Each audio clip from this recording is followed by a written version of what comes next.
कई लोग क्वेश्चन पूछते हैं कि अगर ये सब सन्यासी और ब्रह्मचारी बन जाएं, सृष्टि कैसे चलेगी।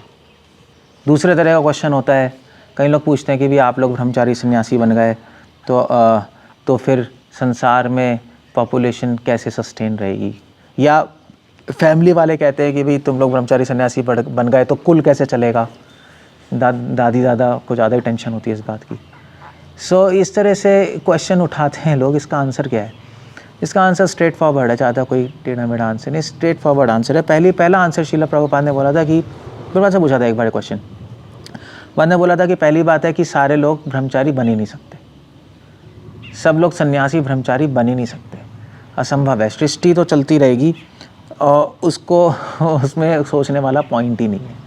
अगर 100 लोग ज्वाइन करेंगे तो उसमें से 1% व्यक्ति ब्रह्मचारी और सन्यासी बनेगा और बाकी लोग गृहस्थ लाइफ को एंटर अपने आप ही कर जाएंगे। पहले ज़माने में भी 4 आश्रम होते थे, ब्रह्मचारी, गृहस्थ, वानप्रस्थ, सन्यास। क्यों होते थे? क्योंकि सबको पता था सब लोग ब्रह्मचारी रह नहीं सकते पूरे लाइफ, इसलिए उसके बाद सन्यास गृहस्थ आश्रम की ऑप्शन थी। मगर कुछ ब्रह्मचारियों के पास ऑप्शन थी कि डायरेक्ट सन्यास पे चले जाएं, मगर शास्त्रों में लिखा है ऐसे लोग केवल 1-2% ही होते थे। जनरली लोग गृहस्थ आश्रम, वानप्रस्थ, सन्यास इस लाइन से चलते थे। सो इसमें आपको कोई टेंशन करने की ज़रूरत नहीं है, आपकी सृष्टि चलती रहेगी, कोई प्रॉब्लम नहीं है। कोई भी ब्रह्मचारी बनेगा, चलती रहेगी। दूसरी बात यह है कि श्रील प्रभुपाद ने बोला था कि शास्त्र भी कह रहे हैं कि प्रभुपाद के पास एक आया था व्यक्ति, उसने बोला हाँ ये सृष्टि कैसे चलेगी। प्रभुपाद ने कहा कि तुम्हें टेंशन करने की ज़रूरत है, सृष्टि जिसने बनाई है वो टेंशन करेगा ना, सृष्टि कैसे चलेगी, तुम्हारी क्या टेंशन है। तो वही बात होगी कि भी कोई व्यक्ति किसी हॉस्पिटल के सामने गया और उसको बड़ी टेंशन हो रही है, देख रहा है हॉस्पिटल कैसे चलेगा यार, बड़ी टेंशन हो रही है। तेरा हॉस्पिटल है क्या? तो जिसकी सृष्टि है वो सोचेगा सृष्टि कैसे चलेगी। तुम्हें जो इस सृष्टि में जो काम दिया है वो करो। तुम्हें भगवान ने बोला है भक्ति करो और मेरी शरण लो, दैट्स ऑल। तो आपको टेंशन करने की ज़रूरत नहीं है। तीसरी बात ये है कि लोग कहते हैं यार ब्रह्मचारी आश्रम में जाना ही क्यों है, आप गृहस्थ लाइफ ही जाओ। ब्रह्मचारी के पास सीधा मतलब ब्रह्मचारी सन्यासी क्यों है? गृहस्थ लाइफ में एजुकेशन लो, गृहस्थ लाइफ करो, अपनी लाइफ डील करो। ये सब छोड़ छाड़ के क्यों बैठे हो आप लोग बेकार में? ब्रह्मचारी सन्यासी बन गए, वैरागी बन गए, अपने नॉर्मल लाइफ जियो ना, क्या है। मगर इसका आंसर थोड़ा अलग है, बट इससे लिंक्ड ही है। चक्कर यह है कि ब्रह्मचारी और सन्यासी लाइफ बनना ज़रूरी होता है, क्योंकि ब्रह्मचारी और सन्यासी लाइफ फुल टाइम भगवान को डिवोट कर सकता है, फुल टाइम प्रचार में डिवोट कर सकता है। इसलिए ये आश्रम भी ज़रूरी होते हैं। अगर सभी हाउस होल्डर बन जाएंगे तो पूरा टाइम कैसे देंगे? हाउस होल्ड रिस्पॉन्सिबिलिटी होती है, वाइफ होती है, बच्चे होते हैं, घर होता है, उनको भी नहीं छोड़ सकते, वो भी तो रिस्पॉन्सिबिलिटीज़ है। हम एडवाइज़ नहीं करते कि आप सब कुछ घर पे ध्यान मत दो और पूरी तरह आप भगवान का प्रचार करते रहो, that's not a good thing. तो वो डिवाइड होती है टेंशन।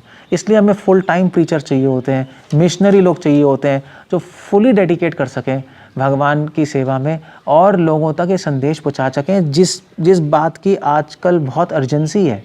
ऐसे लोग तो चाहिए। और वैसे भी तो उसके लिए उनको सारी रिस्पॉन्सिबिलिटी से मुक्त होना पड़ता है। इसलिए उनको सन्यासी लोग ब्रह्मचारी लोग फुल टाइम डिवोटीज़ होते हैं कि जिससे वो डेडिकेट कर पाएँ अपनी लाइफ।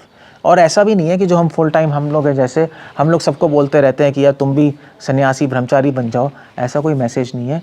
उस व्यक्ति पे डिपेंडेंट होता है। अब गृहस्थ में जाना है तो ठीक है, अगर वो पूरे टाइम इस मिशन को डेडिकेट करना चाहता है, भगवान की सेवा को, प्रचार को, तो वो भी ठीक है, उसमें कोई प्रॉब्लम नहीं है। दोनों की ज़रूरत है, दोनों आश्रमों की ज़रूरत है। आप कहो कि भाई आप ब्रह्मचारी सन्यासी बन रहे हो, प्रजा कैसे बढ़ेगी, सृष्टि कैसे बढ़ेगी, क्या होगा?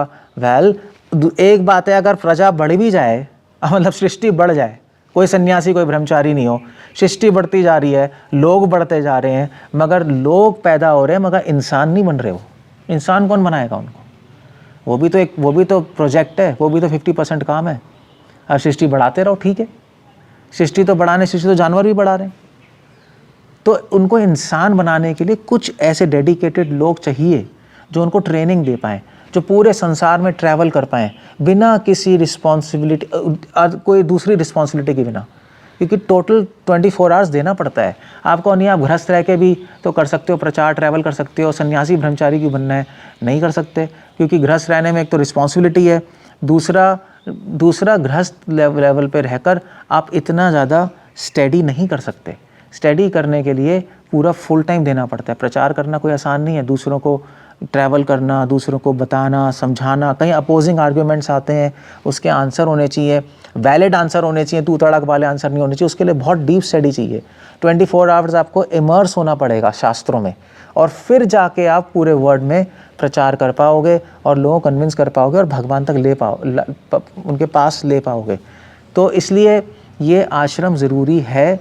इस आश्रम के बिना लोग तो पैदा हो जाएंगे मगर इंसान पैदा नहीं होंगे।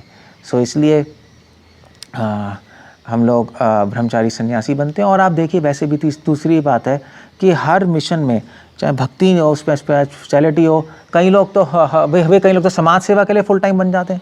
आरएसएस वाले नहीं, आरएसएस वाले तो अपने मोदी जी शादी नहीं की उन्होंने, क्यों नहीं की? हाँ, पूछो जाकर उनसे। अपने योगी जी, उन्होंने शादी नहीं की, क्यों नहीं की? वो आरएसएस में थे वो लोग, मोदी, और वो लोग आरएसएस के लिए वो लोग वहाँ पे शादी नहीं करते। वो कहते हैं हम अपने देश के लिए, पूरी सेवा के लिए हम पूरी तरह फुल टाइम बनेंगे। उनकी तो लोग प्रशंसा करते हैं, बहुत अच्छा है, ठीक है, ये देखो एक काम कर रहे हैं।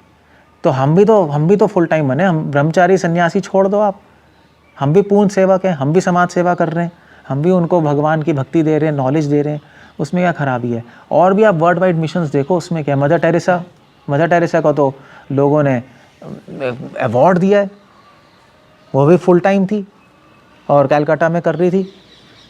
तो फिर तो फुल टाइम देना ही पड़ता है कुछ काम करने के लिए। महात्मा गांधी, ऑफ कोर्स उनकी वाइफ थी, but still almost full time ही थे, पूरे एंगेज थे वो, तभी तो कुछ कर पाए। तो कुछ करने के लिए पूरा टाइम देना पड़ता है।